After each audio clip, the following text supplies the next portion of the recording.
18তম UNICEF Meena media award পেয়েছেন 12 সাংবাদিক। সোমবার ঢাকার প্যান প্যাসিফিক সোনারগাঁও হোটেলের গ্র্যান্ড বলরুমে ইউনিসেফ এই পুরস্কার প্রদান অনুষ্ঠানের আয়োজন করে। অনুষ্ঠানে প্রধান অতিথি হিসেবে উপস্থিত ছিলেন জাতীয় সংসদের স্পিকার ডক্টর শিরিন শারমিন চৌধুরী। বিশেষ অতিথি ছিলেন doctor Zafar Iqbal, daily star সম্পাদক মাহফুজ আনাম, বিটিভির ডিজি জাহাঙ্গীর আলম, চলচ্চিত্র নির্মাতা শামীম আক্তার ও বাংলাদেশে ইউনিসেফের প্রতিনিধি শেলডন ইয়েট।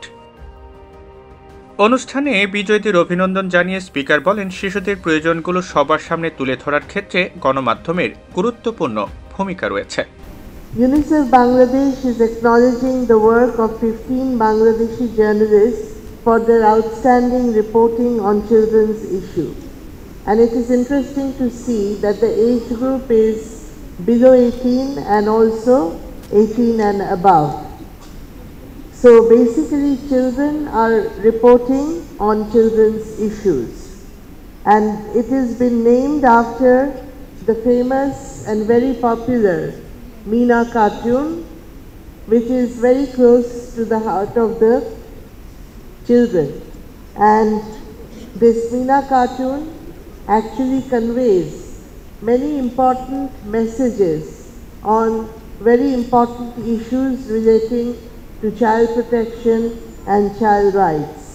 প্রিন্ট সাংবাদিকতায় এই বছরের ইউনিসেফ মিনা মিডিয়া অ্যাওয়ার্ডস জয়ীরা হলেন প্রথম আলোর আহমেদুল হাসান আশিক ও ঢাকা নোটের রবিউল আলম, ঢাকা পোস্টের রাকিবুল হাসান তামিম, মুসা মল্লিক, নজরুল ইসলাম ও জসিমউদ্দিন। মিনা মিডিয়া অ্যাওয়ার্ডস পেয়েছেন প্রতিদিনের বাংলাদেশের সাধারণ সরকার, বাংলা ট্রিবিউনের উদিসে ইসলাম ও সি ভয়েস 24-এর শারমিন রিমা। ফটো সাংবাদিকতায় পেয়েছেন প্রথম আলোর সাজিদ হোসেন। বিজয়ী ও মনোনীত প্রতিবেদনগুলোতে উঠে এসেছে সেসব শিশুর কথা যাদের জোরপূর্বক বিয়ে ও কঠোর পরিশ্রমে বাধ্য করা হয়, সেসব মেয়ের কথা যাদের বিশুদ্ধ পানির অভাবে ঋতুস্রাব সংক্রান্ত স্বাস্থ্যবিধি ব্যবস্থাপনার জন্য রীতিমতো সংগ্রাম করতে হয়।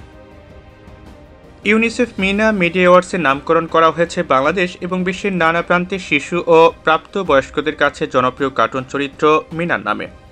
মিনা চরিত্রটি 1993 সাল থেকে বাংলাদেশে ও এর বাইরে শিশুদের অধিকারের জন্য কথা বলে আসছে, সঙ্গে বড়দের দায়িত্বের কথাও মনে করিয়ে দিচ্ছে।